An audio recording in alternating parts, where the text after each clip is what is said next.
የስንብት እንባ ልብ አንጠልጣይ የህይወት ታሪክ ክፍል 1 ጸሐፊ መግፊራ ተራኪ ረዚቃ መሐመድ። ለቻናላችን አዲስ ከሆናችሁ ላይክ፣ ሼር፣ ሰብስክራይብ በማድረግ ቤተሰቦቻችን እንድትሆኑ በታላቅ አክብሮት እንጋብዛችኋለን። አንዳንዴ እናጠዋለን ብለን የማናስበውን ነገር በድንገት እንነጠቃለን። ለኛ ጥሩ የማይመስለን ነገር ግን ከኛው ጋር ይቆያል። ህይወት እንዲህ ናት፣ ተገላቢጦሽ። ግን ያስፈልገናል ብለን የምናስበው ነገር ለኛ ጎጂ የሚሆንበት አጋጣሚ ይኖራል። በተቃራኒው ደግሞ አያስፈልገንም ያለው ነገር አስፈላጊ ነገር ሆኖ እናገኘዋለን። ከእናትና ከአባቴ ጋር ነበር የምኖረው። 10 ዓመቴ ሲሞላኝ ምን እንደተፈጠረ ባላቅም እናቴ ጥላን ሄደች። አባቴ ሲበዛ ክፉ ነው። ለዛም ነው መሰለኝ እናቴ ትታን ሄደችው። ያለ እናት መኖር በህይወቴ ላይ ትልቁ የልብ ህመም ነው። ግን ሁሌም በልቤ አንድ ቀን አገኛታለሁ የሚል ተስፋ አለኝ። ደሞም አገኛታለሁ ብላ በስሱ ፈገግ አለች። ሁሌም ሱብሂን ከሰገደች በኋላ ዲያሪዋ ላይ ትጽፋለች። እንደተለመደው ጽፋ ስትጨርስ ስልኳ ጠራ። ፈጥና ሄዳ አነሳች። ጥሩን ሰምቶ አባቷ እንደመጣ ብላ በሹክሹክታ ድምጽ ሄሎ አዩ፣ አሰላሙ አለይኩም አለቻት። ወአለይኩም ሰላም ይምኒ፣ አልተነሳሽም እንዴ? ተነስቻለሁ፣ ባባ እንዳይሰማ ብዬ ነው። መርሃባ፣ ቶሎ ውጭ እንዳይረፍድ። አዩ፣ ዛሬ ግን መግባት አልፈልግም። አላህ ካለ ነገ እገባለሁ። ወይ ይምኒ፣ እና እኔ ለብቼ ልገባ? ሰውዬሽስ? ደሞ ቻው፣ ልዘጋው ነው በቃ። ባባ ተነሳ መሰለኝ። ደሞ ሳልነግርሽ። ምን? ልዘጊው አልነበር? ዝጊው በቃ ብላ ጆሮዋ ላይ ዘጋች። ሀዩ ዩምናን ማናደድም ማስደሰትም ትችላለች። ሀዩና ዩምና በጣም የሚዋደዱ የልጅነት ጓደኛሞች ናቸው። አብረውን የሚማሩት የ12ኛ ክፍል ተማሪ ናቸው። የሚቀመጡት አንድ ላይ ነው። ብቻ ሁሉ ነገራቸው አንድ ነው። ከተኛችበት አልጋ ወርዳ ሳሎን ስትወጣ ከአባቷ ፊት ለፊት ተገጣጠሙ። ደንገጥ ብላ አትሄጂም እንዴ? ሰዓት ሄዷል እኮ ሲላት እሺ ልሄድ ነው ብላ ፈጥና ወጣች። አባቷን በጣም ነው የምትፈራው። በትምህርት ቀልድ አያውቅም። መሄድ አልፈልግም ልትለው መለስ አለችና ዱላውና ስድቡን ፈርታ ወደ ክላሷ ገባች። ከራሷ ጋር እያጉረመረመች ዩኒፎርሟን ለብሳ ወጣች። ክላስ ስትደርስ ከሀያት ጋር ተገጣጠሙ። ሀያትም ፍልቅልቅ እያለች መጣ ተጠመጠመችባት። አዩምኒ፣ ለወሬ ያለሽ ፍቅር አባሯ መጣሽ አይደል ብላ ሳቀችባት። ባክሽ ምን ወሬ? አባትየው አልወጣም ነበር አለቻት ወደ ወንበሩ እየሄደች። አባትሽ እኮ በትምህርት ላይ ያለው አቋም በጀሊሉ። ምን ነበር ትነግሪኝ የነበረው አለቻት ወደ እሷው ዘንበል ብላ ያየቻት። አቤት ወሬ ብላ ትንሽ ዝም ካለች በኋላ ባክሽ ከስምሽ ጋር ተጣላን። የሚያበራ የነበረው ፊቷ ኮሰኮሰችው። እንዴ ለምን አለቻት አፍጥጣ ያየቻት። ስልክ ስደውል አላነሳልን። ከዛ ላወራሁትም ቢደውልም አላነሳልኩት። ወይ ሀዩ ደግሞ ችግርሽ እኮ ይሄ ነው። ቆይ ለማንሳት ካልተመቸውስ? አላውቅም ባክሽ፣ ካልስ አልቻልኩም፣ ናፍቆኛል አለቻት። እንደናፈቃት አይኗ እያስታወቅ ነበር። እንግዲህ እንደፈረደበት ይቅርታ መጥቶ ይጠይቅሻል። አንዳንዴ አርቆ ማሰብን ልመጂ። ሆ አዩምኒ፣ ምትወጁ ሰው ቢኖርና ባሳየውሽ እንዴት እንደምትሆኚ። ሜቢ ዋን ዴይ ታይኝ ይሆናል። ፍቅር እኮ ሳትጨርሱ አቋረጠቻትና የመጽሐፍሽን ወሬ እንዳትጀምሪኝ ውዴ አለቻት። በስሱ ፈገግ ተባባሉና ቀረብሻ፣ አንድ ቀን ግን ንገሪኝ ትይኝ ይሆናል። ቦርሳዋን ከጎኗ አስቀምጣ ቀና ስትል እስማኤል መጣ። ድንብርብር ብላ በትከሻዋ ነካ አድርጋት መጣ እኮ አለቻት። ቀስ ብለው እያንሸኳሸኩ ተነሻውሪው ብላት ተነስታ ሄደች። አይ ሀዩ ብላ በመገረም ማይታ ወደ መጽሐፏ ጎንበስ አለች። ዩምና ሲበዛ አንባቢ ሰው ናት። ሀያት ደግሞ ተቃራኒ በራሱ ዓለም ያለች ቆንጅዬ እብድ ነገር ናት። ግን ከዩምና አትበልጥም። ልጅቱ ሀይ ብላ ፈንጠር ብላ መጣች። ዋሌኩም ሰላም ቀበጢት እንዴት ነሽ? ዩምኒ ቀበጢት አትበይኝ ብላ ንዝንዟን ጀመረች። እና ተታረቃችሁ? አዎ እሷ ብትጠፋ ምን ይቅርታ መጠየቅ አለብኝ እንግዲህ ብሎ ጀርባውን መታ መታ አድርጎ እጁን አጣመረ።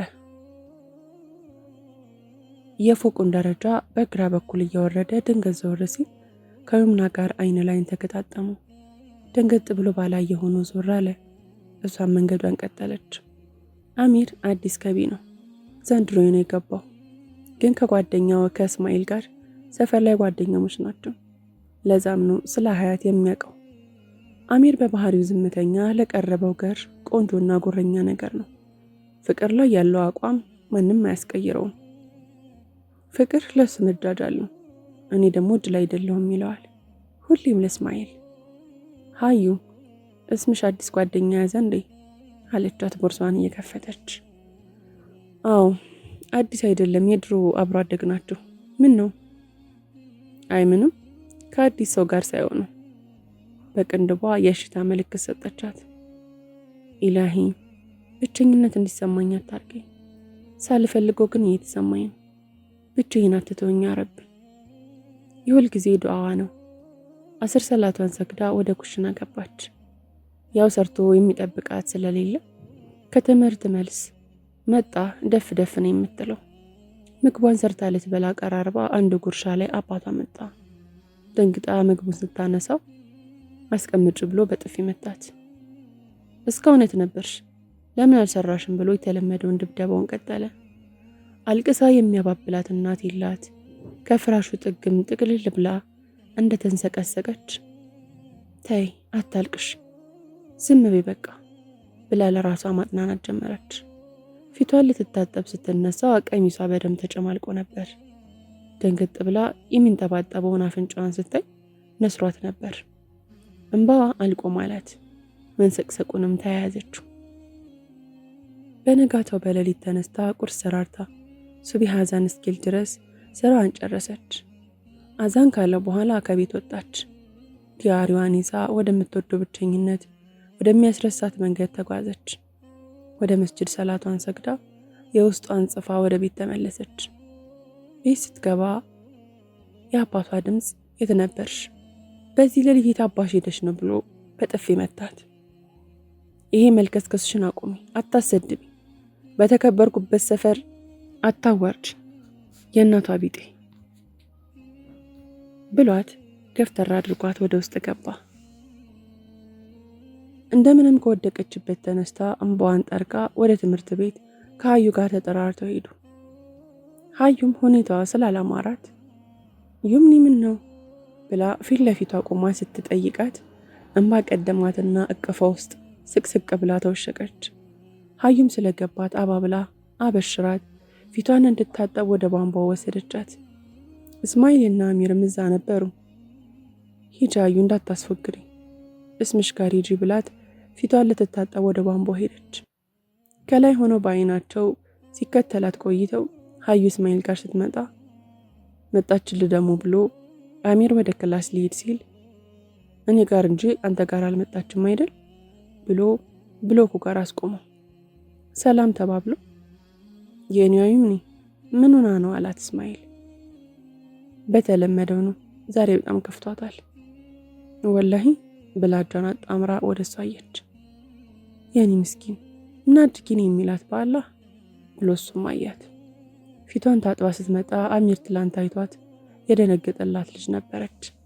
ደንገጥ ብሎ አያትና ጀነን ብሎ ሳያስፎግር በቃ እስምሽ ክላስ እንገናኝ ብሎት ሄደ። ሶስቱ ምንም የማይደባበቁ ጓደኛሞች ናቸው። ዩምኒ አሰላሙ አለይኩም ብሎ በፈገግታ ተቀበላት። ምላሽም መልሳ ፈገግ አለች። አይ እናንተ አንድ ስትሆኑ እኮ ስታምሩ ብላ ፈገግ አለች። ጭንቀቷን ለመርሳት ፈገግ የሚያስበላትን ነገር እያወሩ ወደ ክላሳቸው ሄዱ። አሚር ከራሱ ጋር ማውራቱን ጀመረ። ማን ይሆን እያለ ማን ነው ምን አድርጊልኝ የሚላት ጓደኛ አላት ማለት ነው ብሎ ተበሳጨ።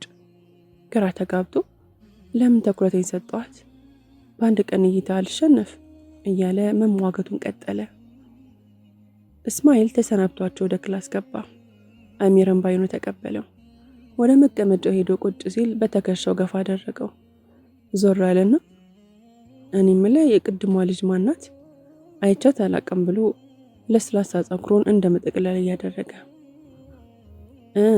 የሀዩ ቤስት ፍሬንዷ ናት፣ እህቷ በላት ይምና ትባላለች ብሎ መለሰለት። ደግሞ ምን ነው ላስተዋውቃችሁ እንዴ ብሎ ጠቀስ አደረገው ፈገግ እያለ። መለስ ብሎ አይቶት ፈገግ አለና ገልመጥ አድርጎት ዞር አለ። ይምናና ሀያት ክላስ ከገቡ በኋላ ሁሉን ረስተው በራሳቸው ዓለም ናቸው። ኢክራም ከበር ስትገባ አዩአትና ተያዩ። አጉል ውደዱኝ ውደዱኝ አለች። ሀያት በመለሰችላት ወደ ደክሱ ጋደም እያለች ታት ባክሽ ግን ተሳካላት። አዎ ትወደዋለች ቀበጥ ብላ ገልመጥ አድርጋ ዞራለች። ወደ ቤት ሰዓት ላይ ይምና ለብቻዋ እየሄደች ነበር። ወደ ቤት በጊዜ እንደደረሰች በጣም የምትወዳቸው ጎረቤቶቿ ተመልሰው አገኘቻቸው። በደስታ ሄዳ ዘየረቻቸው። አብራቸው ወደ ቤት ገባች፣ ግን አንድ ነገር ዘነጋች። አባቷ ቤት ውስጥ የሚላስ የሚቀመስ ነገር የለም። በደስታ ብዛት ረስታው ነበር። ይምንዬ እንዴት ነሽ? በአላ ተለውጠሻል፣ ግን ከሳሽ ምን ነው ልጅ አለቻት ወደ እቅፏ እያስገባቻት። ከዓይኗ ላይ ልወጣ ልግባ እያለ የሚታገለውን ባኔ የታገለችው በእቅፋቸው ተመቻችታ ምን ሆናለሁ እናንተ ናፍቃችሁኝ ይሆናል ብላ ፈገግ እያለች ከእቅፋቸው ወጣች። ዘይነባ ይባላሉ። ከኡምራ ተመልሰው ዛሬ ነው የመጡት። አንድ ልጅ አላቸው ሰሚር የሚባል። ግን ይምናንም እንደ ሴት ልጃቸውን የሚያዩት። ስታጠፋ ገርፈው ተቆጥተው ያሳደጓት። አባትሽ ደህና ነው? ኪያዬ ብሎ ነው የሚጠሯት። እሱ ምን ይሆናል ብለው ነው። ደህና ነው እሜ። አሁንም እንደዛው ነው አላት ቦርሳቸውን እየከፈቱ። አዎ እሜ፣ የሚቀየር መስሏችሁ ነው ብላ ዋናው ነገር ግን አሁን እናንተ መጣችኋል ብላ ግንባራቸውን ስማ ቁጭ አለች። በስስት አዩአት። ከቦርሳቸው የእጅ ወርቅ ብራስሌት አውጥተው ሰጧት። አድርገውላት እጇን ሳም አድርገው ሌላም ስጦታለሽ ትንሽ ያንን ሻንጣ አምጩ ብለው አመላከቷት። ወደ ቦታውም ተነስታ አምጥታ ሰጠቻቸው። ቁርአን ነበር። እሷም ስማና ምርቃት ተቀብላ ዩኒፎርም ልትቀይር ቤቷ ገባች። ስትገባ አባቷ ነበር። ደንግጣ አፈጠጠችበት። በውስጧ ኢላህ ያድነኝ ብላ እየተማጸነች ነው። ከዚያም ልትመልስ ስትዘጋጅ አባቷ መጣት። እጁን ሲያነሳ ማማ ዘይነብ መጡ። ኪያዬ ብሎ ገቡ። ባዩት ነገር ደንግጠው አሁንም ልትመታት ነው? ተው ብያለሁ። ቢያንስ እንኳን ልጅ ናት። ባዳ ራሱ እንደዚህ አይደረግ። ወይ ደግሞ እኔው ላሳድጋት? ኃላፊነቱን ስጠኝ። ይህችን አንድ ፍሬ ልጅ ምን ታድርግህ? አላህን አትፈራ? ይህንን ሁሉ ነገር ሲናገሩት አንድም እንኳን ዘወር ብላ አላያቸውም። ኪያ ልብስሽን ቀይርና ቤት ነይ ብለዋት ወጡ። አከራያቸው ስለሆነች እንጂ ክፋቱን ያሳያቸው ነበር። ወደ ማማ ቤት ገብታ ቡና ፍልታ ጠጥተው እቃውን እያነሳሳች እሜ ቤት እኮ የሚበላ አልሰራውም፣ እሱን ሰበብ አድርጎ ይገልኛል አለች። ፊቷን ኩስስ አድርጋ ፈገግ አሉና እኔ እናትሽ ሰርቸዋለሁ አሏት። ቅድም ቤት ስገባ በር አልተዘጋም ነበር። ምንም እንደሌለ ሳይ ደግሞ ሐሚዳን አዝጃት ሰርታለች። አላህ ያቆይልኝ እሜ። ይህንን ብላ ሄዳ ሳመቻቸው። እዛም አደረች። እንደተለመደው ሱብሂን ሰግዳ ዲያሪዋን ከፈተች። የሆነ ቀን ይመጣል የምደሰትበት፣ አንድ ቀን ይመጣል የሁሉ ነገር የሚያልፍበት። ምናልባት ይመጣ ይሆናል፣ ግን ሁሉም ነገር ያልፋል። አሚር የትምህርት ቤቱ ተወዳጅ ተፈላጊ ወንድ እየሆነ መጥቷል። እሱም ጸባዩ ወጣ ያለ ስለሆነ ከብዙ ሴቶች ጋር መታየት ጀምሯል። ኮሊደሩ ጋር ተደርድረው አሚርና እስማኤል፣ ቶማስና አቤል፣ ዝምተኛው ሰው የማይወደው ሳላህዲን ሆኖ ቆመዋል። ሀያት ዩምናን አስገድደዋት ወደነ አሚር ኮሪደር ሄዱ። የእስማኤል አይን ብቻ ነው ሀዩን ሲያይ የነበረው። ሌሎቹ በዩምና ላይ አፍጥጠዋል። ግራ የተጋቡ እነ ዩምናም አፍረው ወደ መሬት ማየት ጀመሩ። እነሱ ጋር ሲደርሱ ሀያት እስማኤል ላይ ሄዳ ተጠመጠመችበት። ዩምና ብቻዋን ቆመች። አቤል ጠጋ ብሎ ለአሚር የተለመደውን እናድርግ አለው። ሀሳቡን የሰማው ቶማስም ተስማምቶበታል። ሊያድርገው የሚያስባትን ሳላህዲንን ወደ እነሱ ጠርተው ሰሌ ሄደ እስኪ አውራት ብለው ሙድ ለመያዝ ላኩት። እሱም ወደ እሷ ሄዶ እጁን ሲዘረጋላት እጇን ከልቧ ጋር አድርጋ ፈገግ ብላ መለሰችለት። ይህንን ሲያዩ ሁሉም ጮክ ብለው ሳቁ። ሰላሜ እሱም ተሸማቆ ገላምጧት ወደ እነሱ ተመለሰ። ይህንን ስታይ ተናዳ ዩምና ወደ እነሱ በንዴት ሄደች። አረ ሳቃችሁ ብላ እጇን አጣምራ ቆመች። አትጃጃልሽ የማይረባ ይህንን ብላቸው ገላምጣቸው ሄደች። ሀያት ይህንን ስታይ ተከትላት ሄደች። አንቺ ነሽ? እሽ ካሁን በኋላ ለብቻሽ ሂጂ። እሽ ተረጋጊ ብላት ምንም ሳያወሩ ወደ ክፍል ደረሱ። በቃ አውሪኛ እኔ ምን አደረኩኝ? በመማፀን እያየቻት ሳቅ አምልጧት ዩምና ሳቀች። እንደዚህ አትይኝ ብላ ሁለቱም ተሳሳቁ። እረፍቱም አልቆ ሁለተኛውን ክፍለ ጊዜ ተማሩ።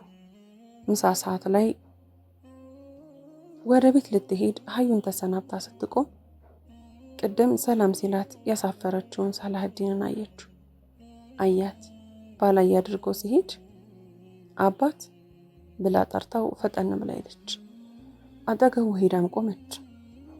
በጣም ይቅርታ ለቅድሙ፣ ያው ወንድ ልጅን ሰላም አልልም ለዛ ነው አንተን ባትል ባይኔ በላ ፈገግ አለች። ፈገግታው አስደንግጦት መሰለኝ አፍጥጦባት ቀረ። ግራ ተጋብታ ይቅርታ አደረክልኝ አለችው። አዎ ሽኩረን ብላ ትታው ሄደች። እስክትወጣ ባይኑ ሸኛት። ሳላህዲን ራሱን አይጠብቅም እንጂ ጥሩ መልክና አቋም ነበረው። ከደረጃው በላይ እያየቻቸው የነበረው አቤል ሳላህዲን ክፍል ሲደርስ ጠብቆ ምን አወራችሁ ብሎ አጥብቆ ያዘው። ሳላህዲንም መደበቅ አይችልም። ይቅርታ ጠይቀችኝ ብሎ ነገረው። እና አሚረም ገብቶ ነገራቸው። ሶስቱም ወደ ውጭ ወጡና ቶማስ ለአሚር ይህችን ልጅ ፍቅር አስይዛት፣ ከዛ ሸምጥጣት፣ ኩራቷ እኮ እኛ የምትፈልገውን እናደርግልሃለን እያለ በለዚያ ግን አንተን ፍቅር ከያዘ አንተ ለኛ ምን ፈልገውን ታረጋግልናለህ። አቤል በሐሳብ ተስማማ። አማርም ውስጡ ባያምንበትም ያው ለጓደኞቹ ላለመሸነፍ ተስማማ። ይህ እቅድ ግን እስማኤል አያውቅም ነበር። ካወቀ ለሀያት ስለሚነግራት ላለማውራት ወሰኑ። ስራዋን ሰርታ ወደ ስልኳ ቴሌግራም ውስጥ ገባች። የምታወራቸውን አንዳንድ ቴክስቶችን መልሳ አንድ አዲስ ሜሴጅ መጣላትና ወንደ የሚል ስለነበረ ተቀበለችው። ዩምና ሲል ሀይ ብሎ ጻፈ። እሷም ወአለይኩም ሰላም አለች። በድጋሚ አሰላሙ አለይኩም አለ። በጣም ላስታውስ ብዬ ነው አለችው። ሙስሊም መሆኔን ከየት አወቅሽ ሲላት ያው ፕሮፋይልህ ላይ አይቼ ነው አለችው። አዎ ሙስሊሞችን በጣም ነው የምወዳቸው። በጣም እና ሙስሊም አይደለህም? አዎ አይደለሁም፣ ግን ዋንዴ ይህንን ሲላት ዩምና ኖ እንደምንሞት እርግጠኛ ነህ አይደል? ይህንን እያወራችሁ ሳለ ድንገት እማማ ጠርተዋት ከኦንላይን ወጣች። የልጁን ነገር በጣም አስገርማት እያብሰለሰለች ወደ እማማ ጋር ሄደች። ሀያት ወደ እነ ዩምና ቤት መጣች። ከተለቀቁ በኋላ እማማ ዘይነብ ቤት ቁጭ ብለው ሞቅ አድርገውት በወሬ ተጠምደዋል። እማማ ከሀዲሟ ጋር ሲያወሩ ይምናና ሀያት ስለ ትምህርት ቤት እያወሩ ነው። ይቅርታ እኮ ጠየኩት። ለማን? ለጧቱ ልጅ ነው። ለሰሌ ሳለህዲን ነው ስሙ። አዎ ምስኪን ነገር እኮ ነው። እነ ቶሚ ይጫወቱበታል እንጂ እነሱንማ ጅል ነገር ናቸው። ካውዝ ቢላ የው ትምህርት ቤቱ ሳክስም አለ አይደል? ሲግማዎቹ ትሽ እነሱን ብሎ ሲግማ። ድንገት በዚህ መሀል ታዲያ በሩ ተንኳኳና ልትከፍት በዛኛውም ልትሸኛት አንድ ላይ ወጡ። ክፍል 2 ይቀጥላል። ታሪኩን ከወደዳችሁት ላይክ፣ ሼር፣ ሰብስክራይብ ማድረጋችሁን እንዳትረሱ።